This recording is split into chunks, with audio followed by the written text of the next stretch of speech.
Тенка е линијата меѓу изборен подкуп и државна помош со платежни картички во пресрет на изборите, порачува поранешната антикорупционерка Слагена Тасева. Финансиската помош е неопходна во овој период кога граѓаните се погодени од корона кризата. Во исто време се подготвува и теренот за предвремени избори, за да се разграничи каде завршува помошта, а каде почнува митото, активно мора да се вклучи и да следи Комисијата за спречување на корупција.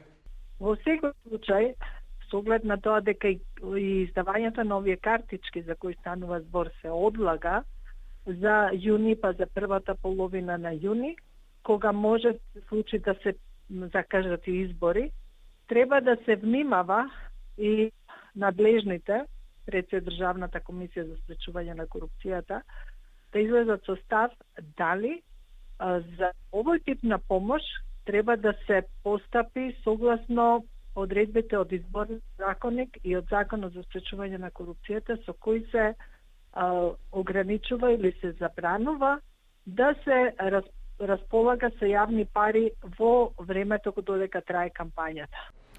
Антикорупционерите веќе истражуваат кои компании добија државна помош, а кои не, и дали оваа мерка од првиот владин сет е злоупотребена.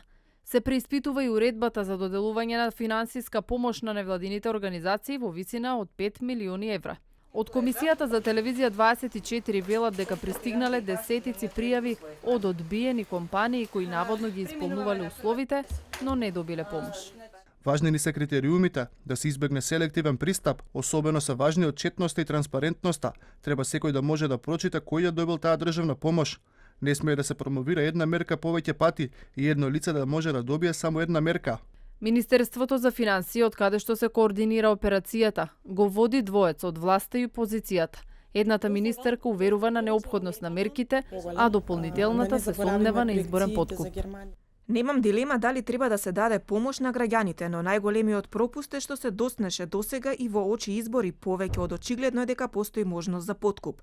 Најголем пропуст гледам кај помошта на здравствените работници. Се прекршува законот за исплата на плати, бидејќи лекарите по тој закон не смеат да примаат исплати во натура, бонуси или слично.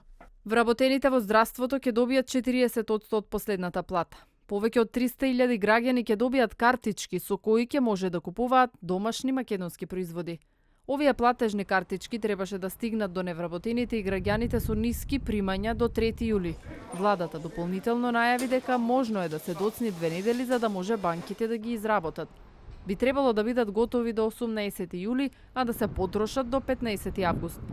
Меѓу фирмите кои добиле владина помош од над 100.000 евра за да исплатат минималец на вработените се и Брако, на доскорашниот вице-премиер Кочо Ѓушев. Тој сега членува во Советот за фискални мерки како представник на Стопанската комора. Државна помош добиле и Систина на Орце Камчев, Обложу Волниците и Ива за Прилеп. Над 1.000.000 евра помош од државата добила германската компанија Кромберг и Шуберт.